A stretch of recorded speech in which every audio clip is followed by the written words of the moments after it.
He's good. Oh, there he is. Okay. All right. Welcome, everyone, to the stream. I'm glad you guys were able to show up. We're going to be talking about Atheism Plus today and how it relates, or some of the parallels between it and what we're seeing in Gamergate with the people on the oppositional side. Kind of the similar mentality, similar tactics, and a similar situation that happened where you had a group of individuals show up into a community and start, I guess the best way of putting it is shitting it up by bringing in outside rhetoric and baggage that didn't really belong or fit with the community they were joining. Today I have a couple of guests. I've got Justicar, and I've got Thunderfoot. Oh, sorry, my audio is kicking through on here. That was my fault. I'm sorry about that. We have guests today, Justicar and Thunderfoot, both of who you can see on YouTube. I've got their information in the description if you want to check that out on Twitter or on YouTube. But I wanted to start it out for the people watching because I don't know how familiar. It's been brought up before when we're kind of talking about co-opting in gaming and SJWs and social justice and this kind of rhetoric. Atheism Plus has been brought up before as an example of where this kind of happened in the atheist community. And so I wanted to, I guess the first question I wanted to ask you guys is, what exactly happened? What was the first noticeable instance that either one of you had seen where you knew something weird was coming, that the Atheism Plus was going to be different? These are the nicest people you're ever going to meet. They showed up, and I think they're completely reasonable. I don't know what your problem is, sir. Oh, is that right? I'm completely the wrong idea, do I? Yeah. Actually, let me just throw in, have either of you come across Mikeru's law? Say that again? Mikeru's law. No, I'm not familiar with it. Is that as any progressive movement gains popularity, the probability of a feminist organization coming in and co-opting it to make it all about their vagina approaches 1. Is that would you say that's a fair statement in regards to what happened with the atheism? So by my reckoning, this is the 3rd time that I've seen this. First time was with atheism. With the it ended really with Atheism Plus. That once they proposed Atheism Plus, that was really the end of it. Then it happened with the Occupy movement, and now it's basically happening again with gaming. But of course, the gaming population is much bigger than the atheist population. I mean, if you just want a ballpark number, maybe 10% of the people in America are atheists or something, but maybe 50% of them are gamers of one sort or another. And the idea that you can actually sort of characterize such a diverse group of people as having, almost any identifier. The idea that these are all misogynists in gaming is almost a surreal proposal.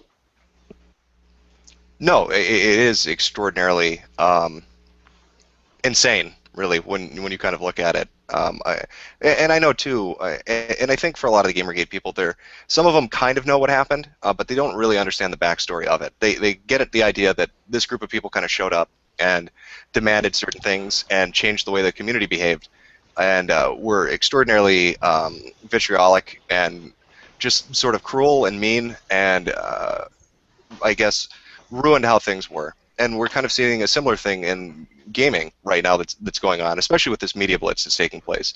And so I thought it would be good to kind of get a perspective of people who saw it take place, saw it happen to a community they were a part of, and kind of watch this unfold. Justicar, what aside from them being wonderful people, what I guess what was your first clue that something awkward might be going on? It was a little different than what you might expect. Well, the whole thing started with a very vicious invitation to coffee, and I thought that was a little. Actually, not entirely. It did start a little before then.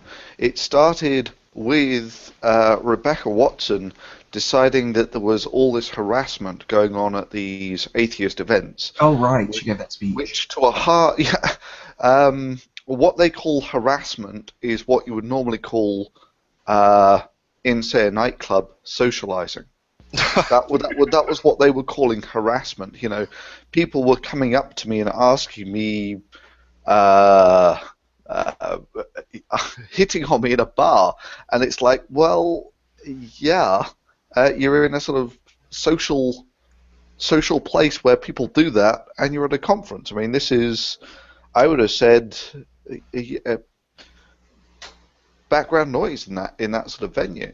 But no, according to her, this was actually sexism and misogyny, which leads us to the incident in the elevator, Justica. Yes. Okay, she had given a speech earlier in the day. Well, actually, it really started with the Steph McGraw bit. But anyway, she gave a speech about all kinds of horrible people approaching her and whatnot. And apparently in the speech, or the lecture, she calls them lectures. Anyway, the former street magician's giving lectures. Anywho, yeah, she's not an academic, but she gives lectures. So after she'd given the speech about how people should conform their conduct to certain societal norms that she expects, defer to her sensitivities, after about 8 or 9, 7 hours, something like that, of drinking in a bar with people, some guy apparently propositioned her to go to his room to have coffee, which may or may not be the secret code for sex. A lot of people say that it's that it is. Anyway, I'm getting sidetracked. No, that's fine. And it was the fact that he had invited her to his room for coffee was problematic, particularly given that she'd given the speech earlier in the day. And so what I wanted to know was, well, was the guy who propositioned her actually an attendee at that speech? Was he in her hearing when she was speaking? Because it's not reasonable to think just because you've given a speech the entire world has heard it.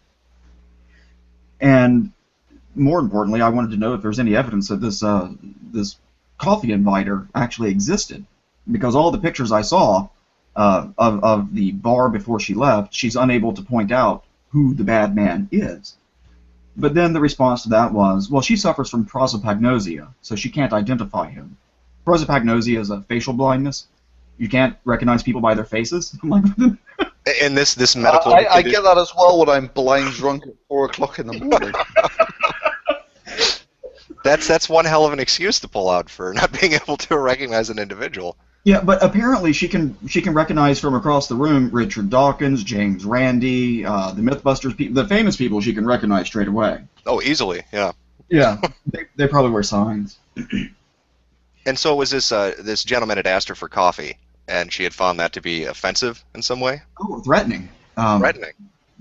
Well, first it was just he invited her coffee, but then as the story, that wasn't quite dramatic enough, it had to be escalated. He cornered her in the elevator. And I was like, oh, okay, that 8 seconds you had in the elevator from hell, I'm so sorry that happened to you. How did you manage to pick up and survive?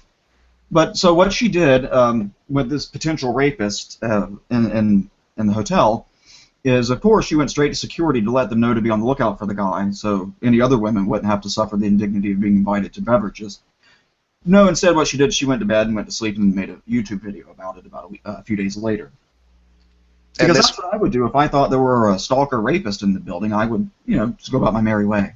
That is surprising, the whole mentality of, here's this horrific event that happened, I need to immediately go on social media to discuss it, rather than take appropriate steps, I guess. So yeah, this is the hallmark of these people. The one place, the one group of people that they won't go tell this story to would be the people who are going to investigate it, namely the police. Really, and so this happens, right? Because I think most people have kind of heard this. She got asked out to beverages in an elevator and found this to be horrific. Now, the follow-up to that is, was it Richard Dawkins had spoken on this and ended up getting attacked quite a bit for it, didn't he? Yeah, he actually, Richard Dawkins is known for many things. Being overly polite is not at the top of the list. He's not overtly rude. He's not like, hey, you're fucking ugly, you bastard. But he has a biting wit about him. And he wrote a letter titled "Dear Muslima." It's like, oh, listen here, ladies in the Middle East. Yes, I know your genitals were hacked off, and you have to walk around in what Bill Maher calls the beekeeper outfit. Mm-hmm. But please think of the indignity that your American sisters have to suffer. I heard of one just the other day, going by the name Skepchick, who was invited to coffee in an elevator. I'm not kidding, it really happened. That man actually did ask her to coffee, and she said no, and he took no for an answer, and that was the end of the story. So please think of your American sisters. Essentially pointing out that this is a first world problem where, oh my It's God, ridiculous. Yeah. my cookie is so large I can't dip it into my milk. Oh, help. And so what was the reaction he got to that?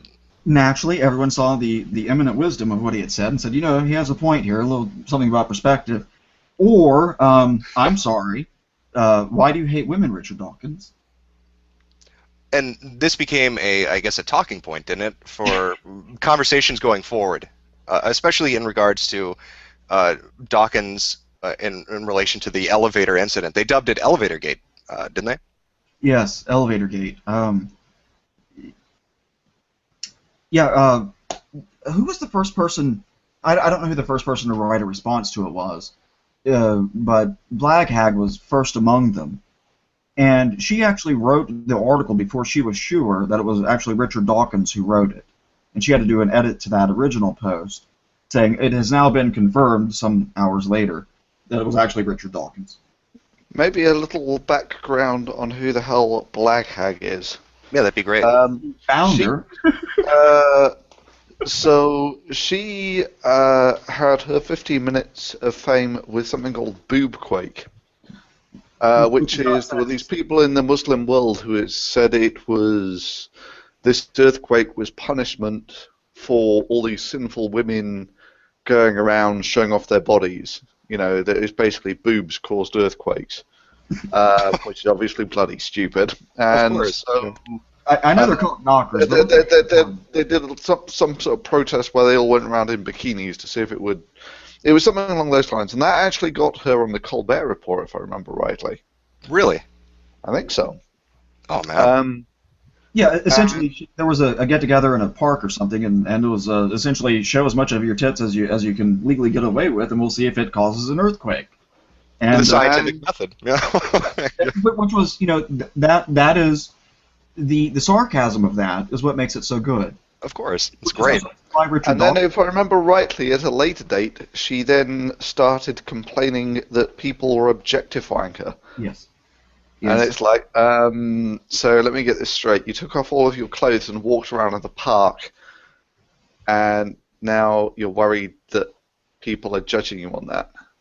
Yeah, I think one of the best ways of describing this was that if you don't want to be thought as a person who eats meat, if you want to be thought of as a vegetarian, you should probably stop eating Big Macs in front of people. If you're going to go in public and show your hoo-ha and your he this and your she that, don't complain when people accept the invitation and look at you and start talking about it. It should also be mentioned, actually, now while I think about it, that Rebecca Watson, one of the early things that actually put her on the radar was the nude calendar. Yes. So what was the nude calendar exactly for people listening? It was meant to be a fundraiser for, I think, the JREF, who later became the devil incarnate as far as the feminists were concerned.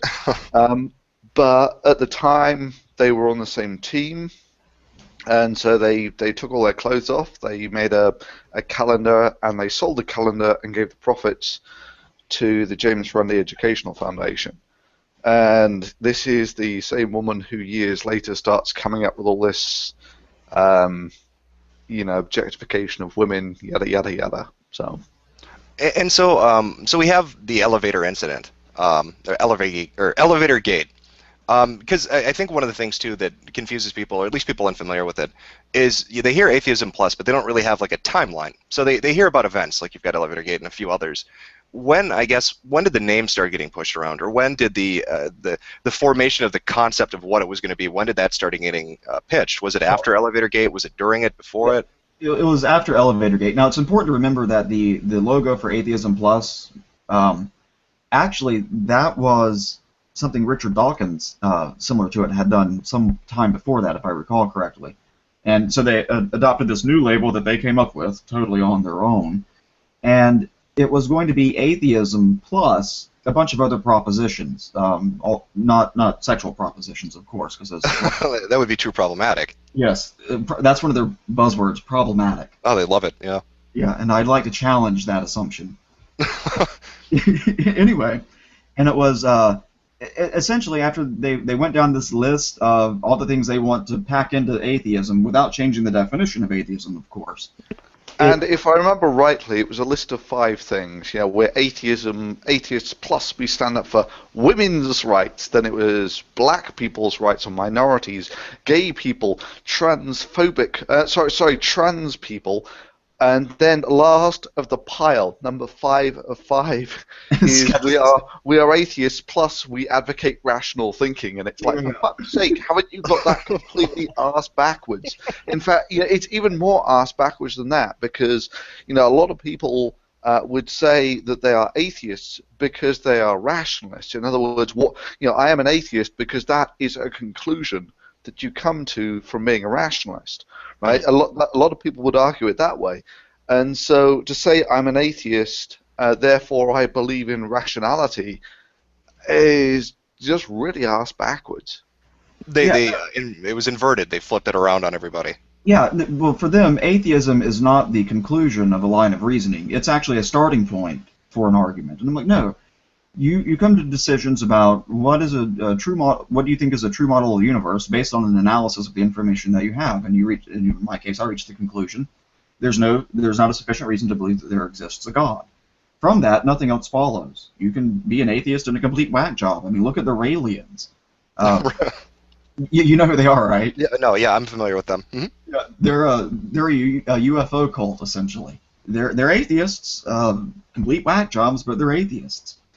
And they also had kindness to animals in there somewhere.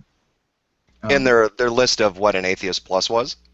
Yes. Now, this is in no sense whatever changing the definition of atheism, which last I checked dealt with what you think is true about the proposition that there exists at least one God. So without changing that definition, atheism now has all these other things, and they call that atheism plus. The founder of that is Black Hag, Jennifer McCrite, rhymes with wrong. I don't. Did she last? Also known as Miss Boobquake. Miss Boobquake. I'm gonna get some big noise here in a minute. I'm gonna mute my microphone. Okay, that's fine. Well, while you're muted, that kind of brings us into, was it Richard Carrier that had given the speech at the AA? Is that what intellectual artillery is what they referred to it as? That was the. No, he describes himself as the intellectual artillery, which is. I mean, how vain do you have to be to describe yourself as the intellectual artillery? Even if it were true, which of course it's not, but even if it were true, it's like, my God, put your, can't you, dim your ego down a bit for a well, after he got his 5th Nobel Prize, I think he's entitled to refer to himself that way. Is that right? He's earned that right, has he? Yeah, well, yeah, all of his academic work is self-published, isn't it? In terms of even calling himself an academic would be, I think technically he does have a PhD, does he? I can't remember. Now he calls himself doctor, but I'm not quite sure what the hell he's a doctor of. But for certain, in terms of being a research active or anything like that, it's a complete non-starter. So. And yeah, because I think people have seen, or at least a fair amount of people had seen, I believe it was his speech at the American Atheist Convention in 2013. So was he putting forward the bullet points of what Atheism Plus was? Was he helping to define it? What was his role, kind of, as this went through Thunderfoot? Like, what do you see as his role as? So the way that it basically went is, first of all, you had Elevator Gate. And this really polarized the community. In that beforehand it had been essentially one contiguous group, but this became a sort of almost single issue politics thing.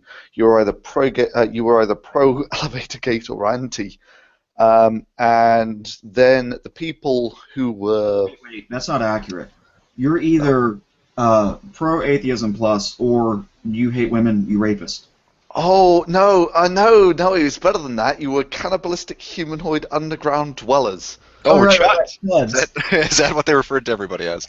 Yeah, yeah, Yeah, and in that sense, the parallels are stunning between Gamergate and Elevatorgate.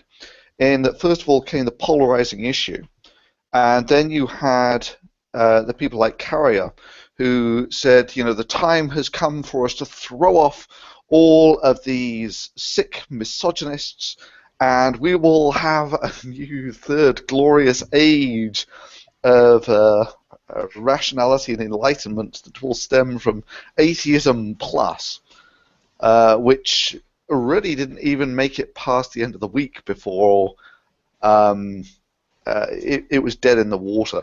Which is why, you mentioned this in one of your videos, that with Gamergate they're maybe thinking of calling themselves players rather than gamers or something. Oh, they wanted a new moniker. One of the joke images that went around when this rumor first started was they were going to call it Gaming Plus or Gamer Plus because everybody was referring back to Atheism Plus. They kind of saw what was going on, and then it became, well, let's refer to them as players instead of gamers. Because we have to differentiate. You can't just be a gamer if you play video games. You have to be morally right and not a misogynist and not racist, sexist, transphobic, anti-social justice. Any word they could throw at you, really. yeah. But Atheism Plus styled itself as the third wave of atheism, with Richard Dawkins, the four horsemen of the counter-apocalypse being the second wave. So they followed up Richard Dawkins, Christopher Hitchens, Sam Harris, and Dan Dennett with Richard Intellectual Artillery Carrier, Jennifer McCreight, who quit after about 2 weeks or 3 weeks. That was the most hilarious thing of all. No, So she founds Atheism Plus, this great new wave. She declares on her blog that, this is the death throes of the old white patriarchal misogyny atheism, and now we're going to have this new great age of equality and the such like, and it lasted, like you were saying, quite literally a week before she said, no, we've lost. And when you abandon your own movement within about a week, that gives you some idea of how much support it had. And this was one of their new third wave atheism four horsemen. This was one of their top people, kind of up there with the intellectual artillery of Carrier. That was the founder of Atheism Plus. She's the one who conceptualized it. The founder quit after 2 weeks? Yeah. That's about right, yeah. That's insane. And why did people stick with it if they pulled up their stakes and got the hell out of Dodge? Oh, well, this is like asking why people stand in front of a wall, put prayers in it, and like bob their heads back and forth. I don't know why people do crazy things; they just do. But I was watching an interview with Richard Carrier a while back about Atheism Plus, how he's a big supporter of it, the intellectual, blah blah blah blah. And then the guy asked him what the actual forums where the hub of it is. He goes, "Oh, I don't know. I've never actually posted there." Oh, really? Yeah, I love this. I've seen that interview as well, and it's, you just facepalm. What else can you do? Yeah, I mean, could you imagine like Richard Dawkins, the so-called Pope of atheism, being like, when they ask him what's it like, oh, I don't know. I don't talk to atheists. I don't go to any meetings. I don't really have anything to do with it. It's really it's a sinecure, really. Yeah, when the man who claims to be the intellectual artillery for a movement doesn't know what the hell's going on with it. Yeah, he's never made an account with them. He doesn't go over there and talk. Now, have you actually been there, Internet Aristocrat? No, I've not. I watched kind of all of this unfolding from my perspective, just kind of unfolding from the sidelines, watching this take place, and just finding it just unreal. Watching what was happening, it just didn't make sense to me what the point of Atheism Plus was, who these people were, and there always seemed to be a video coming out where specific, it started to become a certain group of people, always seemed to be stirring shit. Watson was a name that came up a lot. Myers was a name that came up a lot, it seemed. And it was just, I never had a chance to personally see it, though, no. One of you asked me, like, what was the first thing that let me know that something's not quite right? I don't know what the very first thing was, but one of them was reading some of the posts over there, and one of them was, I can't do this with a straight face. It was that good, was it? Oh God. Everyone Actually, who, this is one of the upsides, is these people do provide an awful lot of lulls. yeah, and it's free. You don't have to pay for it. But one of them was, you want to talk about the oppression Olympics. One of them was about someone being reprimanded by a moderator for asking in a thread if he or she could have a hug. They got reprimanded for asking for a hug. Yes, because that was hijacking someone else's conversation about needing a hug. And this is all done with a straight face. These aren't people just All joking. done with a straight. Well, I mean, this is the other thing. Is you know what Poe's law is, I yeah? was going to say, this is Yep. Poe's law. That's exactly it. I mean, you just can't tell the fucking crazy from the people just pretending to be crazy. Yeah, so the person responds to the moderator threat by saying, you know, if this isn't a community where I'm entitled to a hug when I feel like I need one, then I'm not sure this is the place for me. And so was this kind of the mentality of their communities, was kind of a literal hug box kind of thing, where everybody's feelings needed to be put first and foremost before anything else, any rationality, any facts, anything like that. Yeah, well, you know, it's a safe space. Now, now I did one video, and By which they mean your free speech ends where my feelings begin. yes, or where one of the curious things is it's like women who advocate for various work positions, and then you ask them, "Are you interested in this position?" They say, "Well, no." Okay. It's not even that someone's feelings are hurt; it's that some potential person, some hypothetical person in the future might be born whose feelings might possibly be hurt. Therefore, you shouldn't say that. And That's insane. it really is. Your Tumblrisms, which those are excellent, by the way, especially the one about non-Euclidean emotions. Seconded. Non-Euclidean emotions, really, that cracked my shit up. Oh, some of the stuff they come up with is just phenomenal. It's just so crazy. By the way, what kind? I don't know if the answer ever came out on this. What kind of wood are you?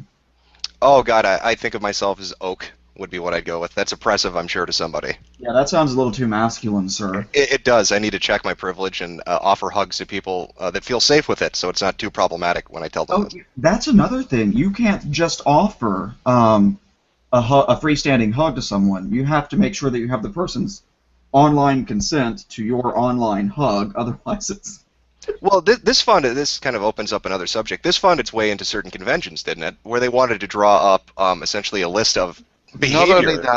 Not only that, they've done it. They have, Oh. so they've implemented it. yes. Oh, and it's actually there in black and white in the conference policy that yes means yes, no means no, and maybe means no. To which, I mean, what else can you say? But did these people ever get through puberty? Because the first thing that you realize when you go sort of dating or whatever is virtually all communication about sex, dating, hooking up, all that sort of thing is done through non-verbal communication. You know, eye contact, touching, you know, often fairly subtle things, you know, touching arms, that sort of thing. Right, like Physical cues. someone's pussy or something. Yeah, and you know, there are all sorts of games that go on when people are courting like this. Mhm. And, you know, sometimes no does mean yes, sometimes yes does mean no. Yeah, And, my safe word is is deeper. Is that the one you go with? To be, see, that's when they know, is it? My safe word is, oh yes, please more. Oh, that's so confusing. No, but that conference policy, you need to remember, Thunderfoot. At the same time they were coming up with that, they were handing out stuffed animals that said, "I'm vaccinated, hug me." so isn't that rape if you do it without the stuffed animal's consent? Well, weren't there more policies though? I mean, they had essentially turned something that was a convention for people in the atheist community to get together and just have fun, bullshit around, have some speakers, and just a group event like you'd see at a gaming convention. But they changed it into something where we have, like, if I remember right from watching different videos and hearing kind of people speak on this, I didn't know they implemented are still doing it, I guess, but it was it was a list of how you can behave, what can be sold there, what words are acceptable, you know, what you agree to, and it was like very legalese and it seemed to be geared towards the notion that if you were an atheist and you were going to a convention, you had to be told these things because you couldn't behave otherwise. This was expected. You were going to be like that. How can Well, you I mean, this is where it just gets so capitally stupid. The refund policy? Oh yeah, they refuse to give you a refund to a. This is actually written in the conference policy that you will get expelled from the conference and won't get a refund if you violate the policies, even though it's a free conference. So it costs no money, but no refunds, huh? Yeah, and why not just give them a double your money back? That's it. Even better. Yeah, but this is the thing that. When you put people in charge where their only tangible skill is that they're a professional victim, this is the sort of level of incompetence you're going to get. Right? Oh, exactly. So at one of these conferences, they actually had a policy about, I didn't think the policy was no shooting, but they did have a list of things that you should do if there was a conference shooting. It's like, but in that very same conference policy, there was not something that says that rape is against the conference policy. So they forgot to cover that one. Oh, absolutely. So there was a sort of no shooting policy, but not a no raping policy. Well, maybe by shooting they meant something other than firearms. It seems so surreal that this needed to be put in black and white. How did people respond to this? Was there, did people, I guess as this went on, did people start to think, God, this is insane what these people are doing. This is getting nutty. I've got to admit, once we got past Elevator Gate, I sort of, I went my own way from this crowd because the way that I saw it is these were a bunch of losers who were never actually going to achieve anything. And no, before that, you went right into the hive mind. Oh yeah, there was my little punch out with Free Thought Blogs, who then tried to, what was it, drive me out of the community and have me forever be a pariah. Yeah, but isn't your just for your channel, isn't your viewership larger than their entire network? I think that's about right. That's about traffic than all of them put together, and they're going to drive him out. Well, and these are the people that are kind of carrying the cause, so to speak. But it seems like they don't have a large following. They're just very loud. Would that be fair to say? A vocal minority that are kind of stomping their feet to demand certain things. Which is again, it's almost verbatim Gamergate, and again verbatim, they seem to have friends in real journalism. Rebecca Watson had several of these things where even though within the actual atheist community herself, her name was essentially mud, and she would still get these relatively high-profile articles in things like Slate. And, of course, for people like you, me, and everyone else here, we knew what the score was. But to Joe Public, who doesn't know any of the background, all of a sudden you get this article on Slate saying how terribly misogynistic the atheist community is. That's the only information I have, and like that, I think it's very similar to Gamergate. Is that you have all of these what was initially just gaming press, who was so incredibly detached from reality and biased, it's not true. But then it seems to have actually moved over to the mainstream media, who also seem to have just taken the gaming press at their word, which, if you think about it, is just so stupid. You have a segment of the press that's being accused of being corrupt, and you take them at their word. It's surreal, isn't it? And that's one of the things I think is really interesting is you really do have a lot of parallels between kind of what happened with Atheism Plus and what's going on in Gamergate. You have professional victims who create a major drama around themselves, and then deflect any criticism by saying, no, it's the community that's the problem. You guys are all horrible and misogynistic, and then the journalists come in and they're just kind of parroting what's being said. How did the atheist community? I I guess it's a large thing to ask somebody to speak for, but how did the atheist community in general, not just like Joe Public, but the people that were kind of tuned in and kind of knew a little bit of what was going on, how did they react to Atheism Plus? Was it a slow kind of like realization, or were they like, holy shit, this is crazy, let's back off? Atheism Plus was essentially dead on arrival, and the reason it was dead on arrival is basically because of Carrier, who really did frame this. He wrote this blog post which was, this is the new glorious age of atheism where we shed the cannibalistic humanoid underground dwellers and we will be righteous, pure, and honorable, and this is a black and white issue. It's us versus them. You can't have...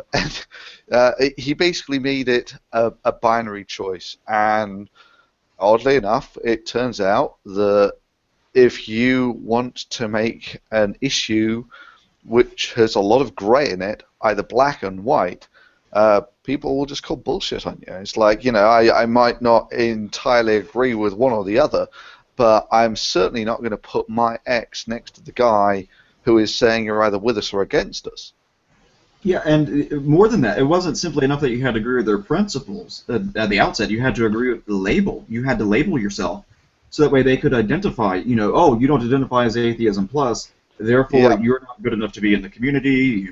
You will be shunned. We won't have you invited to... It was really totalitarian stuff. You won't be allowed to come to conferences. We won't work with you. We'll call you out in public, which is, again, very much Gamergate, that they will basically throw mud at you in public if you disagree with them. Again, very much like Gamergate. And this is why I think, if we didn't have YouTube, we would be fairly screwed at this point. Because it does feel like that, yeah. Of all the venues, YouTube is really almost the last bastion where we have, we actually have, if you like, a direct voice. If we didn't have that, who else is there? The gaming press is essentially corrupt from the inside out. A load of these actual forums have actually sort of shut down all conversation about this. Oh, yeah, it's been silenced everywhere. I think one of the other interesting things, I don't know how much profiteering went on with Atheism Plus. Kind of what's going on in Gamergate is we've got all these people, these professional victims that are using the press and calling community horrible, but they're making a lot of money doing nothing. They're getting donations, they're getting tips, they're getting Patreon cash just for saying, I'm horribly oppressed, everybody be a Gamer Plus. Did that happen in Atheism Plus? Were they trying to make money doing this as well? Gamer Plus? Yes. So Rebecca Watson, certainly, when she did her, Patreon thing, it was, I'm a victim, and I'm still going to do this. I think that's right. I think if you actually watch her, support me video, that's basically it. And Sarkeesian does basically the same thing. That all these talks that she's supposedly giving about the, sexist representation of women in games, it's basically the same talk again and again, and it's exactly the same thing that she did with her TED Talk years ago. She turns up and talks about how hard it is to be Anita Sarkeesian, and if you've ever been an oppressed woman or a woman who has felt bad, then you need to start supporting me. Really? That seems to be very much the pitch that they go for. Oh, yeah, it definitely does. Now, don't forget the fake jewelry nonsense. What was that exactly? The fake jewelry? Is this the convention thing? Yeah. It's who can sell jewelry. They're called Surly Ramic. She makes ceramic kind of things that have like pro-science or pro-atheist stuff on it. And she was mightily upset that people who disagreed with her were showing up at conferences wearing knockoffs of Surly Ramics, mocking her, and the nonsensical shucking and pushing. And so she I can't remember where she did an interview. Was it with oh my God, the lacrosse rape trial? What's that nut job? Oh, Marcotte. Yes, Marcotte. There we go. She did an interview with Amanda Marcotte, And she's like, look, we're not asking for anything unreasonable. We just want sensible policies, which, that's good language. We want sensible policies. And then she describes what she wants. Which was no offensive speech, which is kind of hard in atheist conference, seeing as half of what they do there is try and piss off religious people. And then, we want no offensive T-shirts and no fake jewelry. And on that same list was no grabbing people's asses without their permission. Nothing unreasonable. Okay. I can agree with the last one. Sure, don't go around like rubbing people's genitals and stuff. I'm with you there. But it's first of all, I don't know what fake jewelry is, but anyway. So basically, what they meant by fake jewelry is I know what she means, but I don't know what the concept of fake jewelry is. I mean, what's real jewelry? Yeah. How does one define that? Yeah. It's a decoration. Don't use fake decorations. Oh no, these are sincere. Yeah. But anyway, one of the things they want to do is to make sure that it doesn't really matter what you believe; it's what you say. And so long as you say the right words, you're in like the cult. I'm sorry, the group. And on the point of delusional, one of the things that you'll notice about the people who cry the most about how rapified the whole world is, they tend to be like the ugliest women you'll find. And it's like you're trying to upplay your sexual market value. You're not satisfied that you're below average. And so what you need to do, like Rebecca Watson does when she goes around saying that one of the things that she gets asked all the time by men is for them to show them her pretty smile. Have you seen her?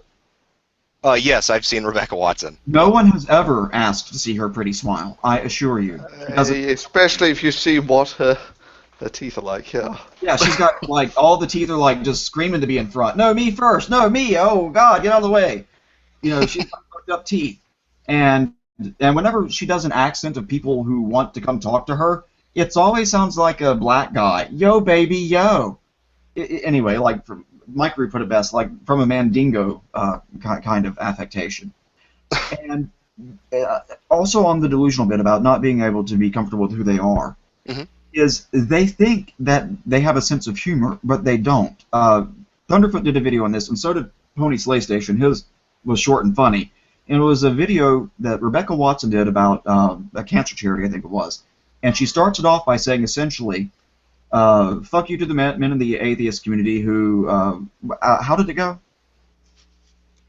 I'm not quite sure which one you're talking about.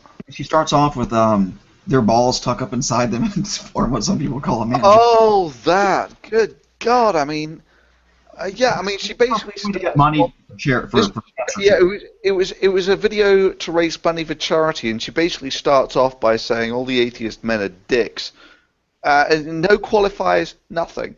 It's just like... No, this is what it was. If an atheist on YouTube goes too long without calling a woman a cunt, his balls will tuck up inside him and form what some people call a mangina. Oh, and this was Watson doing this. I've seen this video. Yeah. Pony Slay Station has a funny one where we had a little back and forth about it. Thunderfoot has one. And she thinks that that's a joke. And she's like, most people got it. When you go look at the like to dislike ratio, it's like apparently most people didn't like it. Well, and have you noticed, this is one of the trends that I noticed in the Gamergate opposition, or these people that are doing it right now in gaming. They want to treat people like infants. They want them to basically toe the line and behave, and they talk down to them. Was that kind of a big thing in Atheism Plus? Was everybody treated like they were idiots and everything had to be explained because you just couldn't behave otherwise? Absolutely. I mean, this is the thing that really pissed me off about all these sort of conference policies is... I don't want to go to a conference to be treated like a 12-year-old. I don't want the conferences that I go to be essentially expensive daycare. I want to be treated. I want at least as many rights as I have as when I go out in the evening. Well, yeah.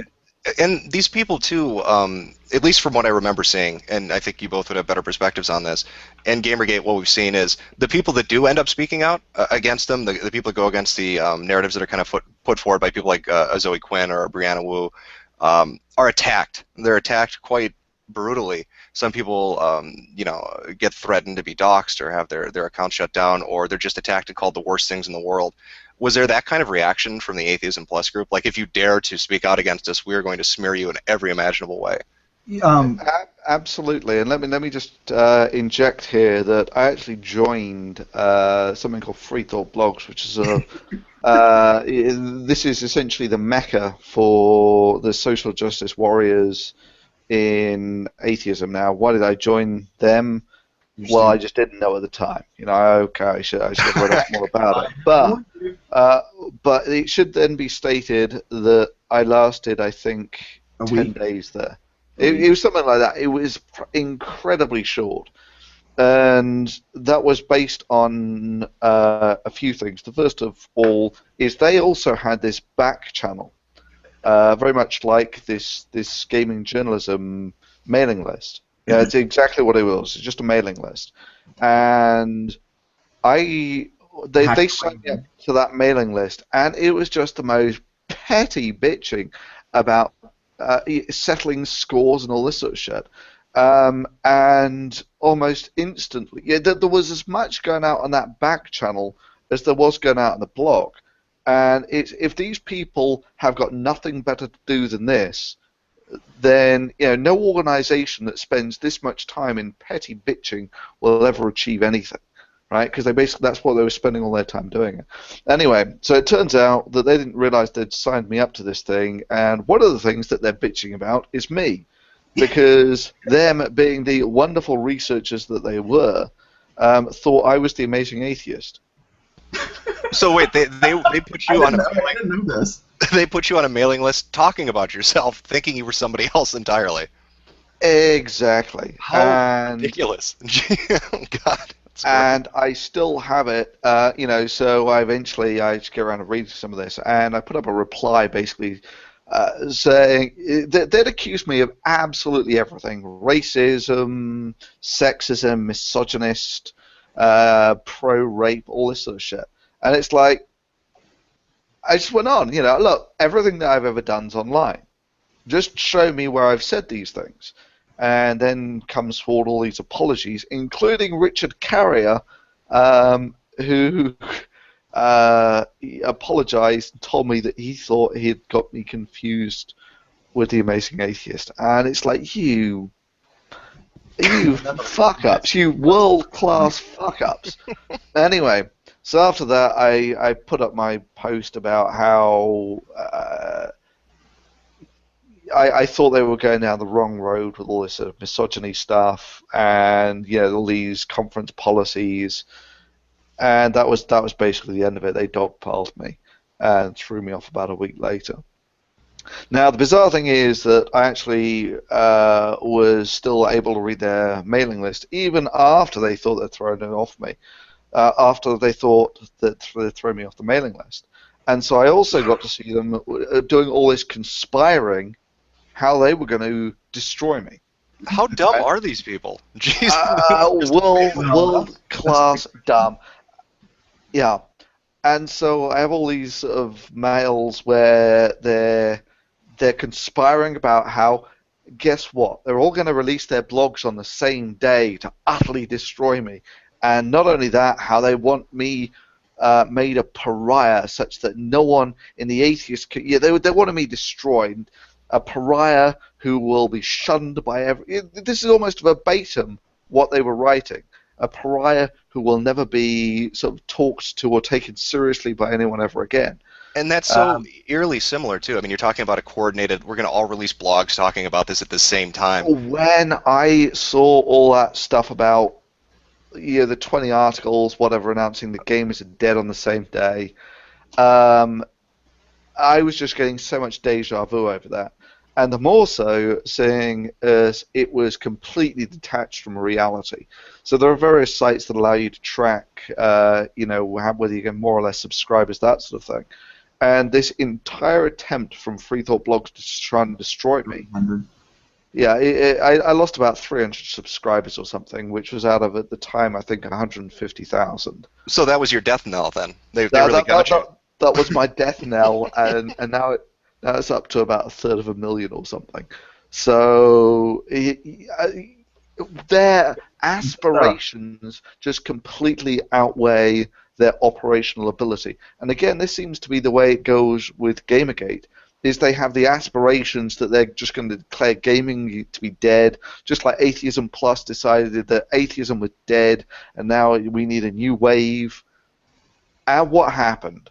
Well, where was the actual change? I mean, all I see that's changed is you've now actually generated a bunch of gamers who are now actually capitally pissed off that there they were just happily being gamers from every stripe. You know, you had women, gays, trans. The gaming demographic transcends all of these boundaries, right?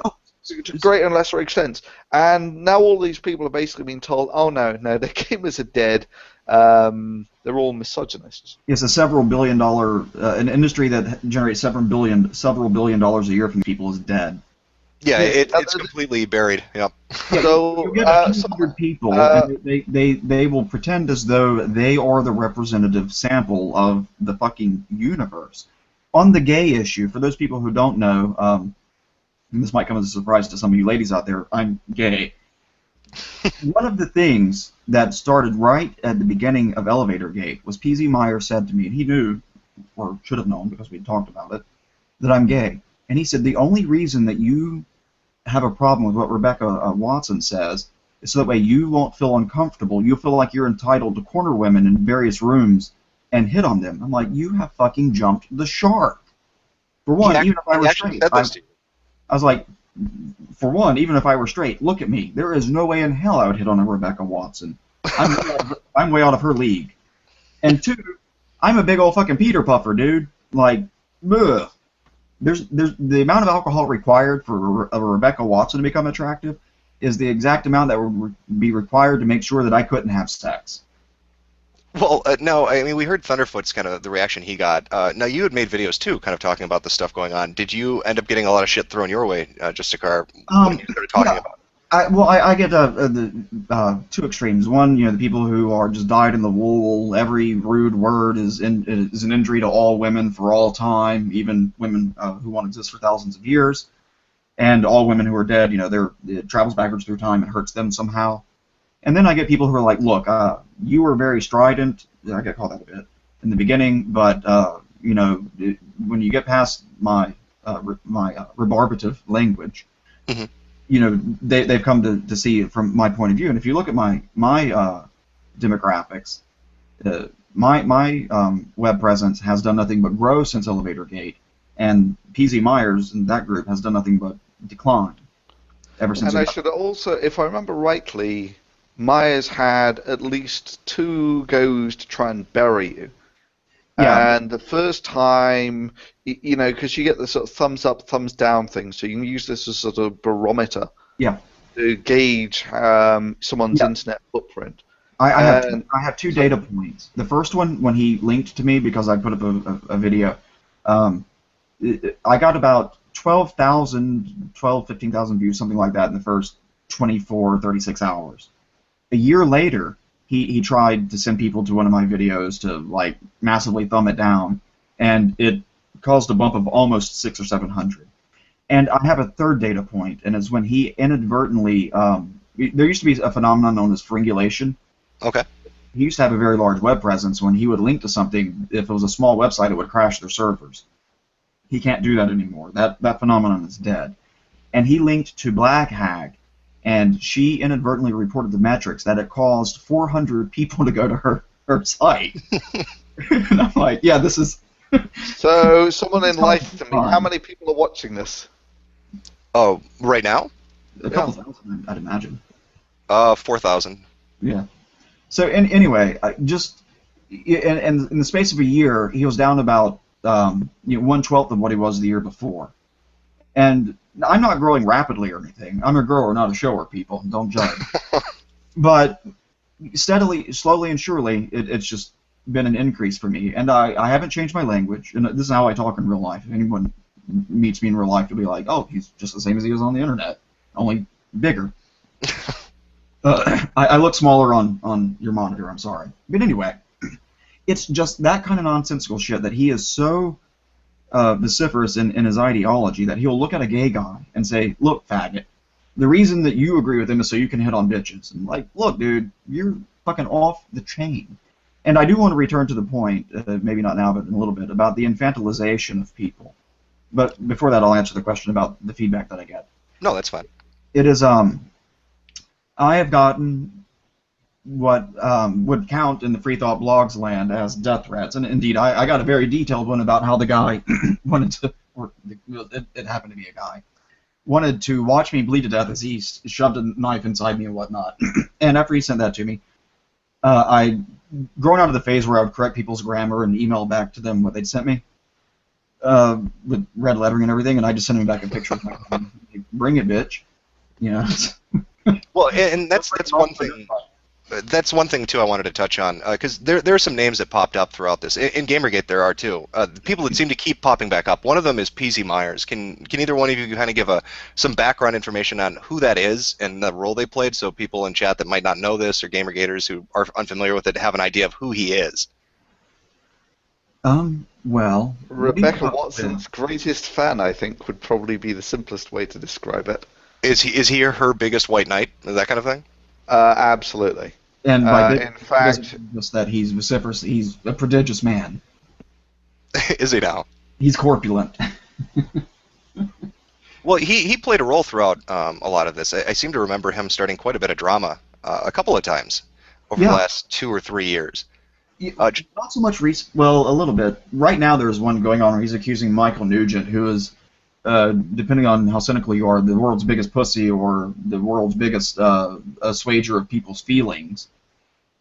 He's accused Michael Nugent of providing a safe haven for harassers, misogynists, and rapists. And Mr. Michael Nugent is an extremely polite man, and it's hard. If you wanted to point to a sensitive person and say this is a model of sensitivity, he'd be that kind of poster child. And he's written for him a rather scathing response to PZ Myers about this, about how PZ Myers fell 5 times to justify a smear. Anyway, I'll tweet a link to it later. And it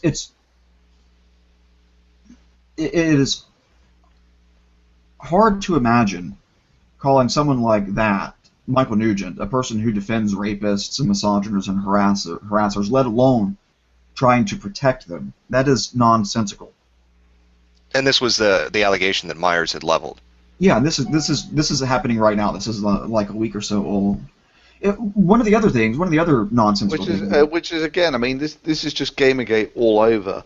That you take a look at Brianna Wu's whatever latest interview, where she's just going on about how it's all about sexists threatening women.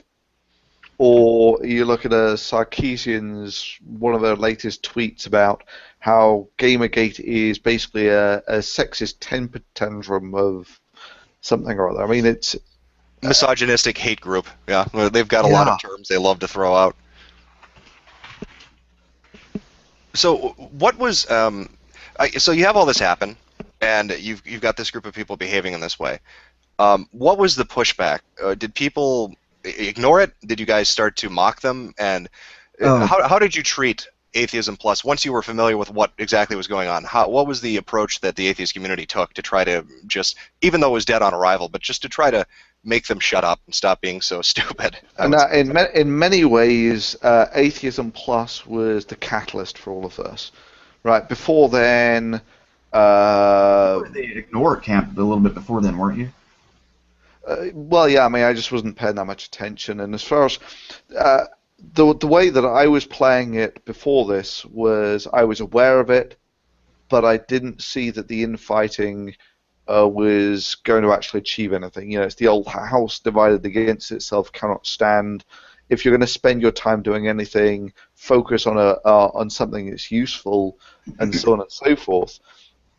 And all of the time, this was just growing and growing and growing. The professional whiners within the community, and they were, if you like, they were generating their meaning out of creating divisions within the movement.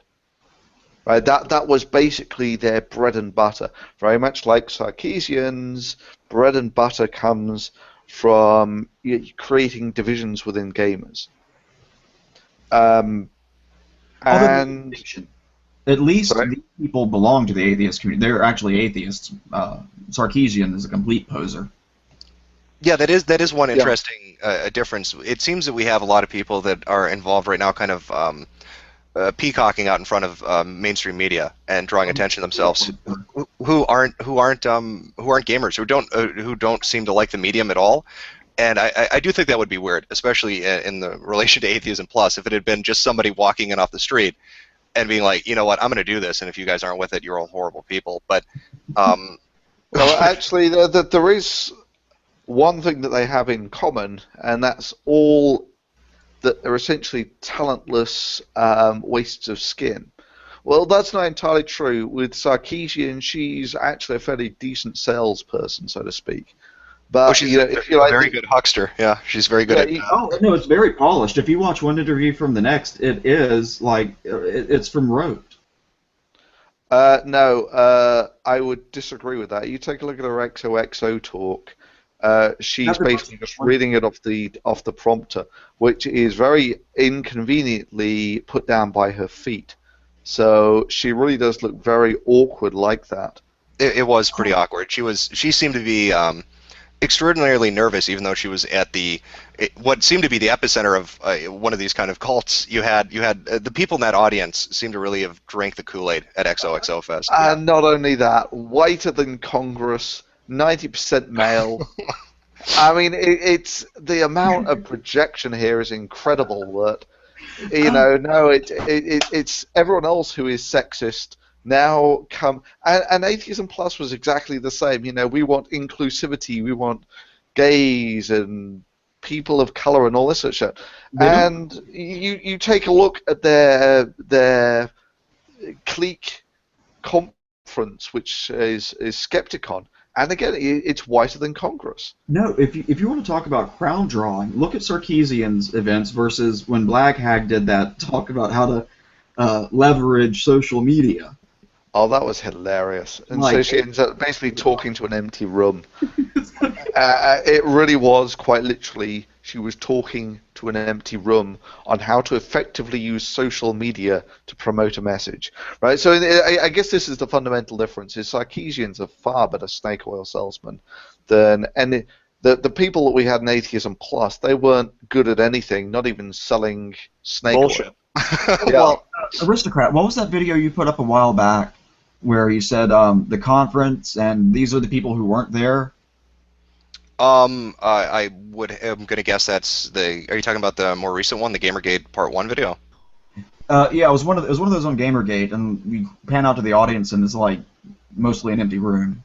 Oh, that was that actually was not XOXO Fest with Anita Sarkeesian. There was a gathering, Penny Arcade Expo, so PAX, and Zoe Quinn was going to give a speech. This is right as this information is coming out, and about 10 people showed up, and it was just a massive hall with all these chairs, and there was nobody in it. Just nobody showed up to listen to her talk about making a HTML version of Choose Your Own Adventure and call it a video game, a reading experience that wasn't really a game to set out with. But I think go ahead.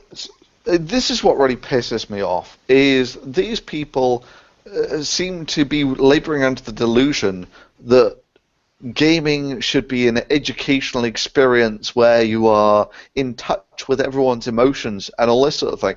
And it's like, it's just bullshit. I play video games so I can be whatever God Slayer or the 7-foot-tall genetically engineered Spartan going blowing away aliens with laser rifles. I don't want a game to educate me about depression because I don't. That's not why I play games. And Exactly. When I want to be educated on a subject, I go read academic literature. You don't play video games called Depression Quest? Are you sure? Yeah, I thought that was the best resource. If there were a video game about mathematics, I'm a mathematician for those of you who don't know, I wouldn't play it. For one, it would not be a fun game. That's a given. But two, It's not the media. It's like people on YouTube who put up videos where it's just text. A complete misapprehension of the medium. Oh yeah, yeah, I'm familiar with that. Well, I think another thing I wanted to touch on, kind of comparing, I guess, the Atheism Plus thing and then the Gamergate thing. It seems like, and Thunderfoot, you had talked about this a little bit. It seems like they're more interested. They're not interested in really coming into a community and either creating solutions or building it up or making it better. They want to come in and essentially attack the community itself. That's how they make their money. I did a video on this. They show up under the guise of, look, we just want to be part of the group, which, fine, you want to be part of the group, just pull your weight. I don't ask for much. Same thing with women in combat arms. Look, if you can hump the rock, fine. If not, shut the fuck up. But they show up in the guise of, we just want to be friends, we want to, hang out with you people, and then you say, okay, fine, come on in. And then about 30 seconds later, they're like, I love everything about this place, except for the way it's decorated, the people you let in, the time of day that you're open. I love what you have going on here. Let's change every fucking detail about it to suit me. Yeah, I mean that's the thing. It's the me, and also trying to actually change gaming from an industry that makes games that are fun to play to games that don't offend anyone. And this is just like, from a financial point of view, this is just bloody crazy. It would be like saying, in the movie industry, we want to make fun movies, but we don't ever want to see anyone killed because that's nasty, and that means that someone's going to lose their life, and that's really not appropriate things for people to be watching. And they basically, the reason people go to movies, the reason people play games, the people watch music videos is because they're entertaining to watch. And a lot of that stems from, ironically, something that is so obvious that it's very easy to overlook, which is almost the diametric opposite point that Sarkeesian tries to make in her videos. She tries to say that all of these tropes are actually, destroying women and such like. And it's quite the opposite. The reason those tropes exist in the first place is because they are de facto successful storytelling cliches, memes, tropes.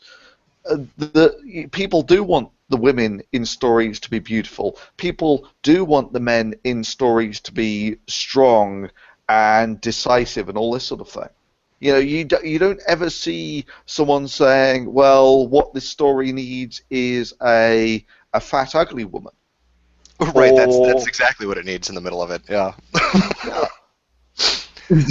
Well, did you see, I guess, with the Atheism Plus thing, were they so far off track? Because the way that what's going on with Gamergate right now feels, do you think it would have reached a point where they would have gone after like core tenets of atheism, where they would have been like, hey, you know what, let's never attack a religion, let's never say we disagree because we don't hurt their feelings. There were atheists. One of their conference policies said you weren't allowed to say anything that might offend people's religion, which is like, yeah. Depending on the person, that could be something as strident as, I'm not persuaded your religion is correct, I'm not a member of it. And this is the attitude they took, was we don't want to hurt feelings. Yeah, one of their conference. Yeah, well, by a lot of religions, dogma, to actually deny God means that you're going to send those people to hell. Therefore, anyone who advocates no religion is advocating the infinite torture of people for eternity.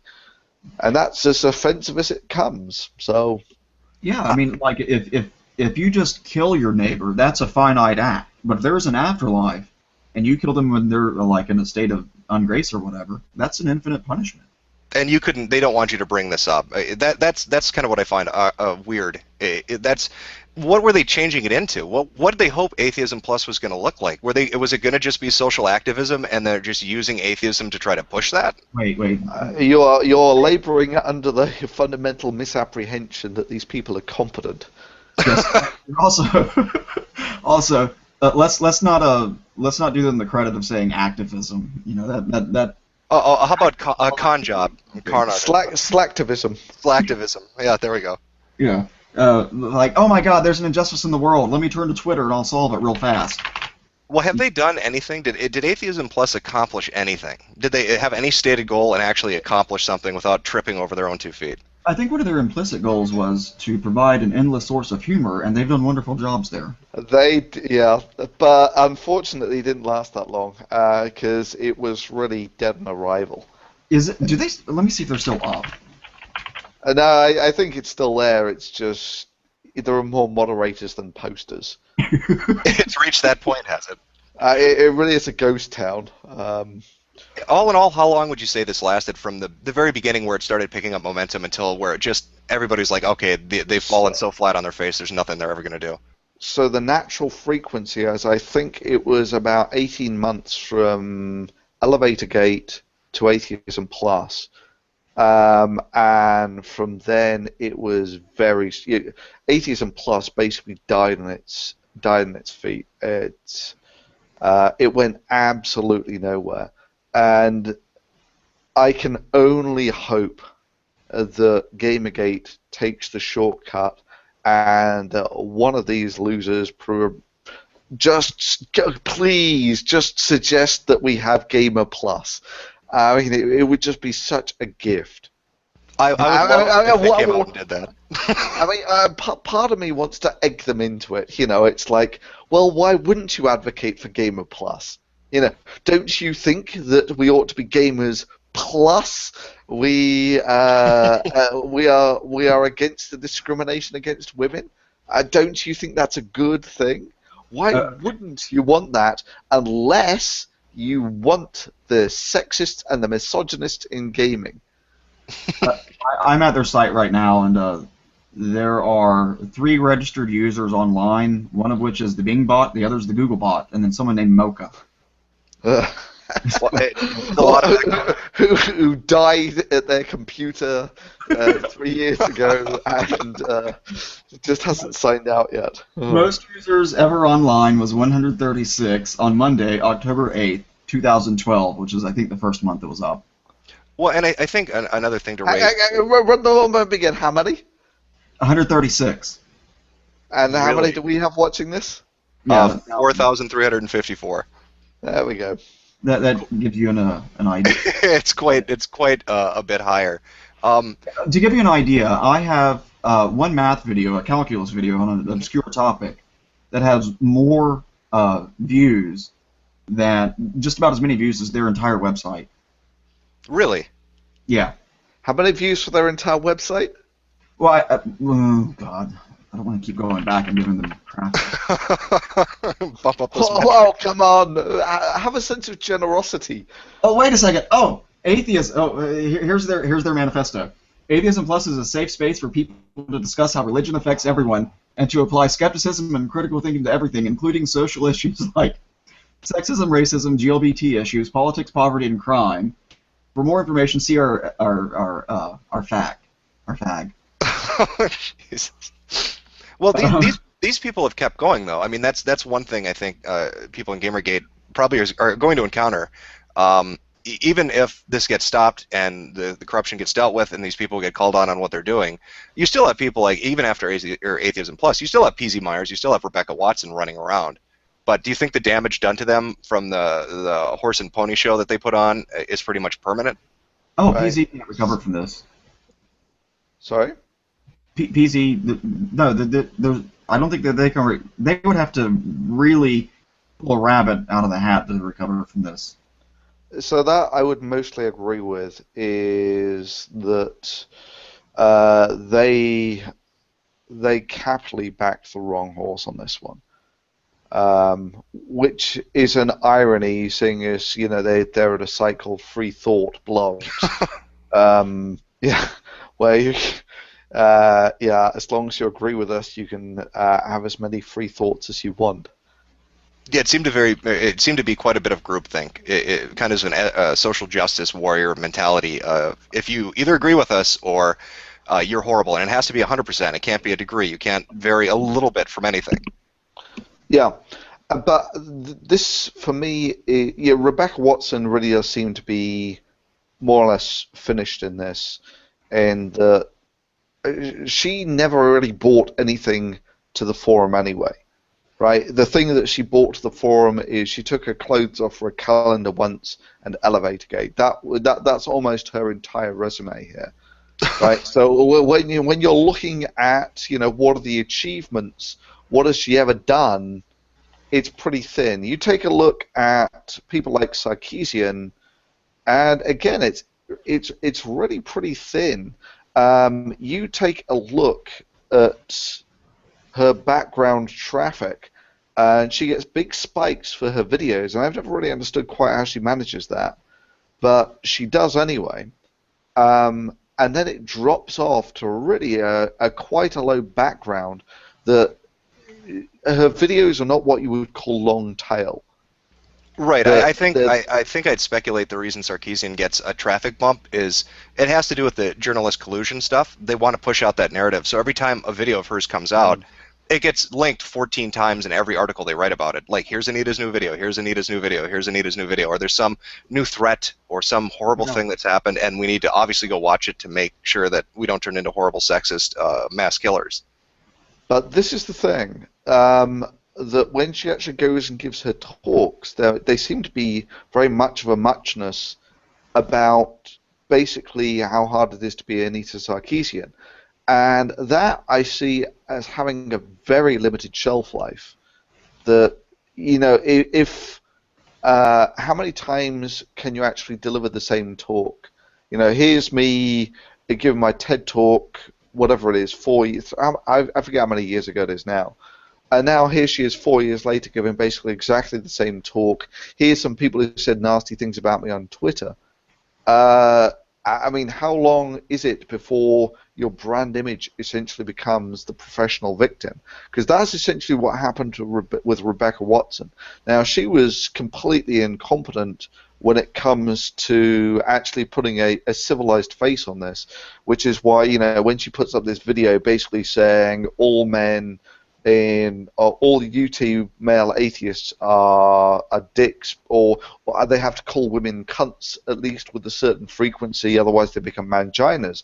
And these things are so universally and grotesquely offensive, especially when you put them at the beginning of a charity video.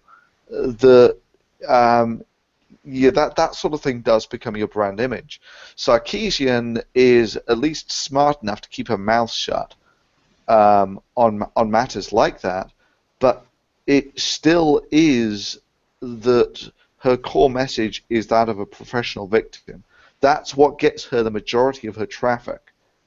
It seems to me that, you know, when you take a look at how much traffic she gets for the, you know, tropes versus women, they pull in a lot of traffic, but I would estimate that she gets an order of magnitude more, and certainly when it comes to donations, probably an order of magnitude more when she's the professional victim versus when she is, if you like, doing what she's actually meant to be doing, which is linking why these sexy women in video games is actually making society sexist.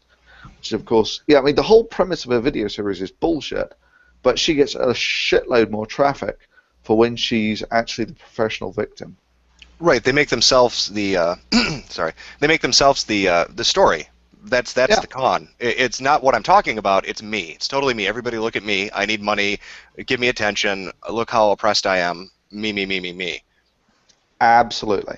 And you need no better example than, you know, Sarkeesian was basically just, she puts out her latest tropes versus women, basically drops off the radar. You know, if you actually sort of follow the statistics on her site, that's very much the way that it looks. And then she does this thing where she cancels her talk for reasons that are at best highly dubious. And she gets this massive bump from it.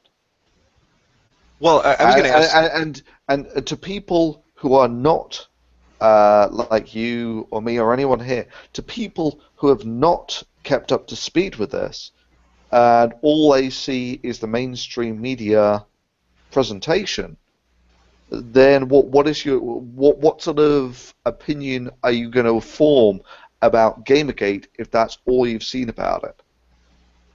Yeah, that's very true. This was something I forgot to bring up. People are bringing it up in chat. They wanted to have you guys talk about or comment on Matt Dillahunty, if I'm saying his name right. I Where believe it's he Mount Dillicunty. is that wasn't the story that he had tried to prove there wasn't censorship and ended up getting censored? Yeah. Okay. Oh, Uh, that was hilarious. yeah. I was. He decided because he was a big enough name that he would make a sobriquet and go in under that and show that everything on Atheism Plus is on the up and up, and if you go in there and you say reasonable things, you'll be treated reasonably. So he made the username Curious, and this lasted a couple of exchanges before he finally said, "Look, essentially, look, motherfuckers, I'm Matt Dillahunty," and someone responded to that by saying, "Oh yeah, sure you are," and so then he gets on under his real name to prove that it's Matt Dillahunty, and they ban him. So that didn't turn out too well for him with his theory that no, they're not No, censorship. I don't think you got the sequence on that quite right. I think the way that it worked is they banned him, and then they said he was Matt Dillahunty, and then they banned his second account, which he'd made under his real name. No, he was curious. He said that he was Matt. He said, "This is Matt. You should know who you're talking to. This is Matt Dillahunty." And they're like, "Yeah, right. Sure you are." Okay.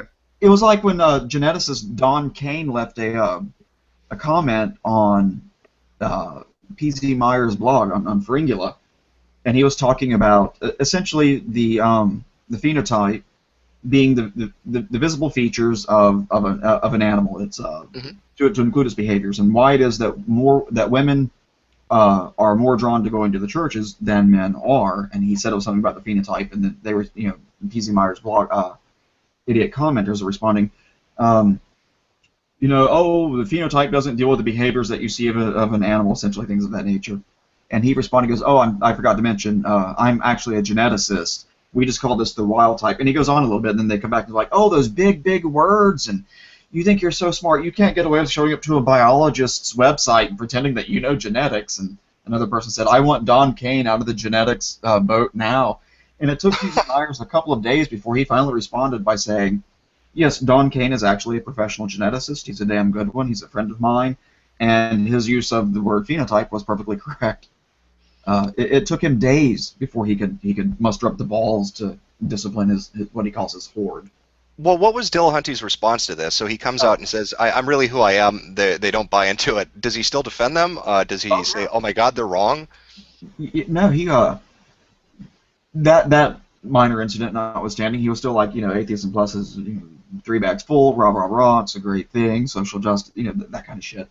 And I was talking with him, and I said, what I think an honest person would say here is when they try to do a blind experiment and they get the contrary result that they expected, a result that's consistent with my proposition, that they would say, you guys have a point, but he couldn't do that. So he just had to keep backing them. So a lot of them actually go into, they try and defend it by saying that feminism is just for the equal treatment of women. That's all that it means. Yes. And for me, and I think for everyone else, we're a hell of a lot more pragmatic than that, that you actually deal with populations based on the sort of spokespeople and the behavior of those populations. And when these people have both financially and by popularity elected people like Rebecca Watson, Amanda Marcotte, Brianna Wu, Zoe Quinn, Anita Sarkeesian, when these are the de facto spokespeople for feminism, I think it's reasonable to say that they're fucking nuts. And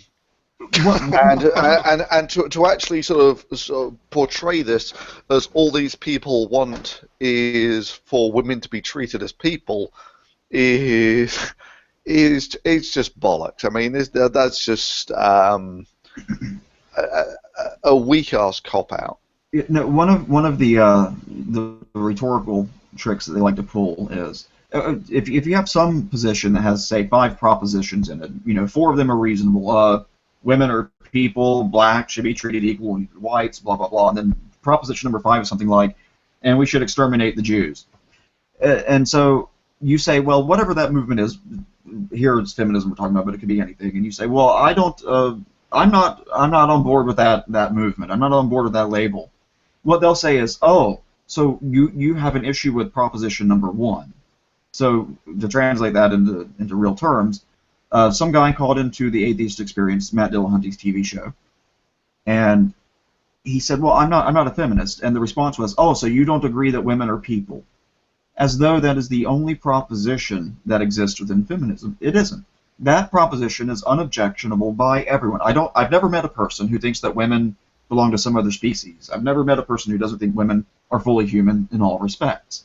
But then you have propositions that deal with things like the patriarchy, curiarchy, and things of intersectionality, and all these other propositions that get built into it. And it's perfectly acceptable for a person to say, look, I agree with propositions 1 and 2, but I don't agree with propositions 3, 4, 5, and 6, and therefore I'm not taking the label. But their response will be that you disagree with what they want to pretend is the only extant proposition, which is what Thunderfoot just said, only in more wordy and erudite. Well, and I think that's what we saw on with Gamergate, especially with the hashtag that kind of popped up alongside it, "Not Your Shield," was people that got sick of listening to that kind of argumentation where the only reason you're against what we're saying about the gaming community is because you hate minorities, you hate women, you hate gay people, you hate transsexuals. Yeah. And they got so sick of listening to that deflection. And so did, again, I mean, gaming is made up of anybody can play a game. There's nothing prohibitive about it. Anybody of any type, any ideology, any race, any sexual orientation, it doesn't matter. It's a fucking game. Blind people can't play Zoe Quinn's game. That's very. She needs to check her privilege. That's true. That's very ableist. Yeah, absolutely. She created a game that consciously discriminates against blind people. That might be. I didn't see that coming myself. I know it was very horrible that she did that. I mean, maybe that's why they're depressed. They're blind, and now her game can't help them because she's an ableist person. So it's a horribly vicious cycle of nobody being able to get treated. Look, there's not anyone who can't play this oppression Olympics game. And like I say to feminists when they tell me that because I'm white and I'm not obviously gay to some people, they'll say things, and I'm like, look, I've done more for gay. When was the last time you sucked a gay man's dick, huh? Fuck you. Get out there. I don't do anything for gay men, honey. I do. Well, and that is kind of the mentality too. I've seen it in Gamergate. I saw it in Atheism Plus. Even when Occupy Wall Street kind of got co-opted in other groups. It's an Olympic event of who can be the most oppressed. They'll respond by saying that I'm pretending to be gay because it's so fashionable or something. Or you're a bot. Or sock puppet. Yeah, I'm not gay enough. I'm like, I can go all the way down. I mean, how gay do I have to be? I didn't realize it came in degrees, but okay. Yeah, you made a video where you're saying that people, and by the way, if you want to talk about the oppression Olympics, go to like some of these campus meetings for gay people. Actually, whilst we mention oppression Olympics, we got to at least put out the shout out for the shoe on head video for the. Oh God, she's awesome. Yeah, that was really good. It was awesome. Yeah, shoe on head's video was great. Did you see her last video? The one with the traffic cone. Yes, she's got the road cone. So there's the people getting all irate about rape in video games, which, if you think about it, is just so surreal that you're getting worried about rape in video games when the core objective of many of these video games is to kill as many people as quickly as possible. But you don't understand. And that doesn't bother you, but the fact that someone's modded some characters to air hump things, this is terrible. You don't understand that rape is actually worse than murder to these people. And by rape, of course, they don't mean just what you think of when you think of rape, which I resent, and I'll talk about that in a second. But the video is people air humping, and the person doing the article said this is a realistic representation of rape, and it's got like a traffic cone floating over the person's head. So she puts this traffic cone on her head. She starts bouncing around in her backyard. You think that's you want to talk about how long and well the termites have dined?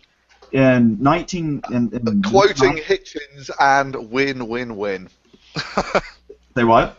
You see how far the termites have eaten and how deep and how well they've dined. It's a quote from Hitchens, but he might have got it from somewhere else. I don't know. Yeah, well, actually, a lot of his best phrases he clipped from elsewhere. But anyway, in the mid '90s, the Congress passed a law and President Clinton signed it, and the case where you can listen to this law being litigated in the Supreme Court is it's Ashcroft against Free Speech Coalition, and the Solicitor General, a very conservative man, Paul Clement, George Bush's Solicitor General, actually argued that all Congress did was extend the extant definition of child pornography to include new kinds of child pornography that involved no children and no pornography. It was virtual child pornography. This is shit that is taken. This is one of the reasons I oppose feminists every chance I get.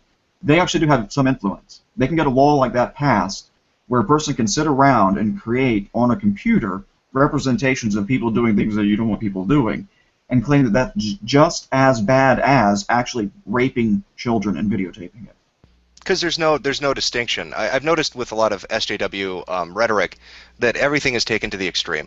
That an offense is 100 times worse through their eyes. It's not just a normal person would define rape, with pretty clear terms, illegal terms, or they have a moral definition, but they understand what it is. But when you talk to an SJW, it starts to include things like stair rape, and not asking consent to look at somebody, or accidentally bumping into somebody walking down a hallway. Like, it can be all these things, micro trigger transgressions and all this crazy shit. Microaggressions. Now, I've got to share something with you on the microaggressions thing, because us men have been suffering from that sort of microaggressions for years. It's called nagging. Is that what you put forward? There's a joke about that. This guy goes in to get a divorce, and he's talking to his divorce. This is in the South. He's talking to his divorce lawyer, and he wants to get a divorce from his wife. And the lawyer's like, "Was she a nagger?" And he says, "No, but the guy she's fucking is." But by the way, have you heard you're from the UK, so maybe you're familiar with this. The recent proposal in the House of Commons for there to be separate train cars for women. That's something that's put forward, really? Yeah, and I thought, actually, guys, you should get on board with this. You could label like one naggers only, and well, it's like the Japanese transit system where they've got their own cars set aside. You could put the women's trains leaving 15 minutes later, so they have extra time to dawdle around in the bathroom or whatever they do. And you can ride. Did anyone see Sarkeesian's famous first Bayonetta video? Yes, where she completely got everything wrong. And not only did she get completely everything wrong, she also suggests that harassment in America is so bad that you need women-only cars following such wonderfully progressive countries, and I shit you not, she lists Egypt there. Are you serious? I'm not serious. You take a look at it. She suggests Egypt as a progressive country that is taking women's rights seriously by going down the route of segregation.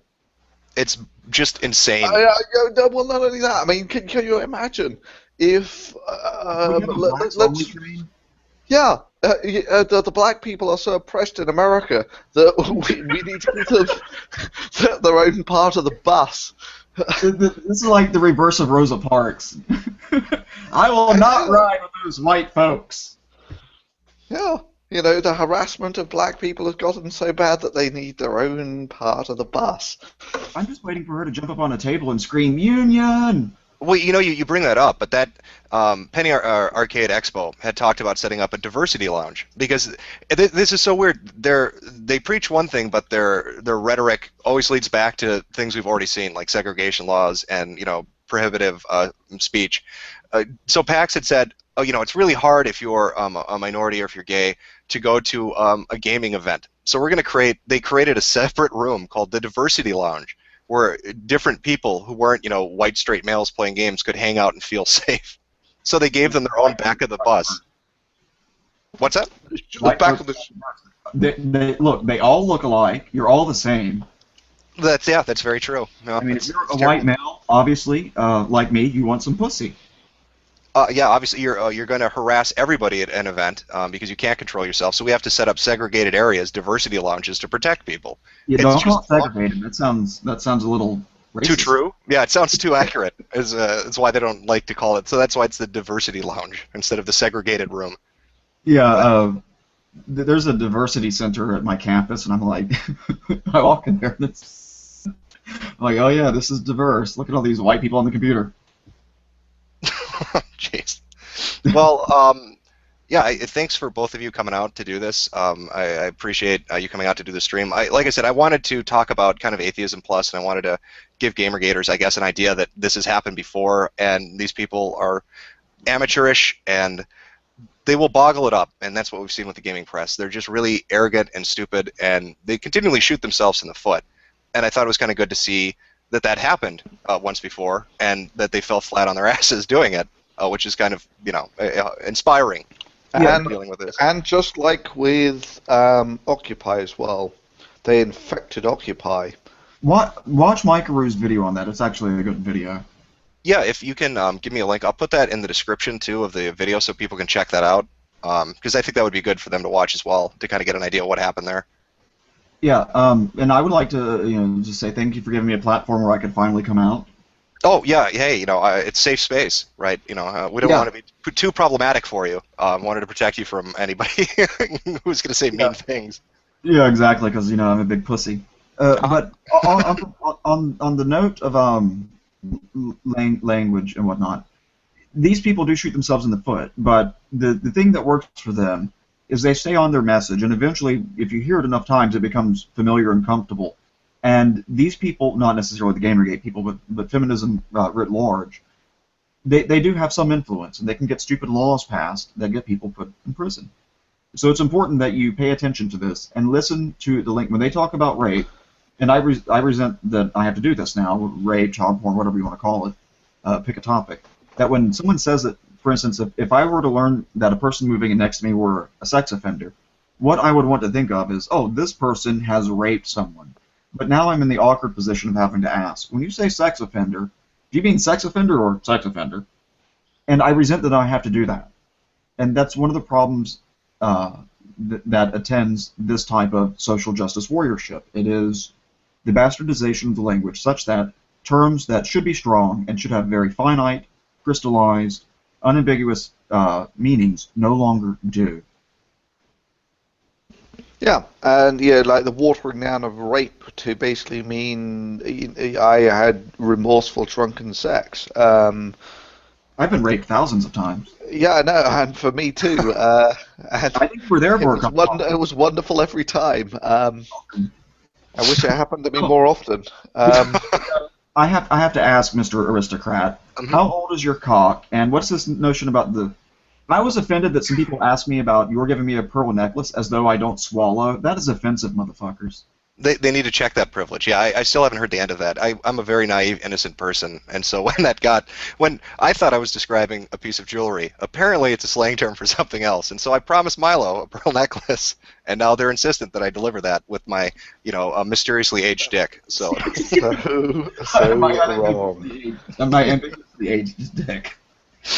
But let me just add one brief thing here. Sure. That following up on what Justica was saying, I think it's actually really important that you do tackle this stuff, and a lot of it goes back to this. It's almost a tautology, but you get the society you deserve. You live in the society that you deserve. If you don't actually do anything, nothing will change, or even worse, that these parasites that you've been infected with will just grow. If they are left unopposed, then there's only one place that this can go to, and that's that it's going to get worse. Now, it's my big hope that when you take a look at Gamergate so far, Sarkeesian has played the game, I think, well. The essential core of her entire video series is bullshit, but she plays the victim on point and she does it well. if you take a look at the others, you take a look at Zoe Quinn. She's an idiot. She's like Watson, and the same with Brianna Wu as well. Is that I don't see these people have a long shelf life. No, I'd agree with that, and I think that's it's a good place to end it. Yeah, I mean, I've said it before at the start of this, and I think other people share the sentiment that it may to some people just be games journalism, but it's a touchstone for a larger issue. And if you can't deal with corruption, if you can't deal with this kind of influence at a small level, I don't know how you expect to affect it on a larger level and in more meaningful ways. So if you can't clean up games journalism, it's going to be hard to say, let's go clean up banking and the government and mainstream media. Yes, and this is a point that I've made to my colleagues who will frequently actually sort of say, "Why are you actually wasting your time with this?" And the answer has to be that you take a look at how many times this has repeated itself. My reckoning is this is the third time that an organization has been infected with this sort of social justice warrior bullshit. And it's taken what was essentially a cohesive and relatively functioning community and utterly destroyed it. That's basically what it did with atheism. That's what it did with Occupy. And now just look at the mess that it's made of the gaming community. And this is real consequences. I mean, you had this in one of your videos, Aristocrat, that there was some games developer who they've now become almost fearful that they're going to offend someone's other kin or some shit like this, and they've now got to, previously all they had to worry about was making it a good game that people enjoyed, good game with good artwork. Now it's a fucking minefield for them. It absolutely is. It absolutely is. It's screwed with the industry, and it's screwed with the the readership and the consumer base. I know you're trying to get us off. I've got one last important thing. I'm trying to save you from that you inadvertently have stepped in that you didn't realize. When you said you get the society that you deserve, I'll add the caveat in there for you for social justice warriors. He does not mean that people in North Korea deserve to be oppressed. He means when you live in a free, open society. Good point. Yeah. Very good. In a democracy. But of talking about financial consequences, because unlike atheism and whatever Occupy, there is actually an industry here, gaming industry, which is multi-billion-dollar industry, yada yada yada. How many sponsors have pulled away? I know that Intel walked away. Who else has done that? Scottrade, Unilever, Intel, UAT. That's I think the University of Advanced Technology, and then just recently Mercedes-Benz. Fuck yeah. That's a hell of a lot of advertisers to walk away, and not small ones either. Intel and Mercedes are pretty big. Intel, yeah, and the pharma. What was the pharma company you had? No, the ones so far were Scottrade, Unilever, UAT, Unilever. Intel. Yeah, there we go. Unilever. There we go. I just put a link to that Mike Rue video on Occupy. All right, fantastic. Well, thanks again, guys, for coming out. For everybody who's watched and wants to check these guys out, I have their info in the description. Thunderfoot, Justicar, I appreciate you giving me a couple hours of your time here to kind of talk about this. Thanks for having us on. It's been great. No, yeah, it's been good great time. fun, and thank you. And just to let everyone know, I will be investigating the age of his dick, and I'll let you know when I have some information. That's some investigative reporting you'll never see in games journalism. See, that's the get up and go gumption that you need to have to be a good reporter. We'll really take it for the team. All right, Stream. Well, you guys have a good night, and again, thanks, guys, for coming out.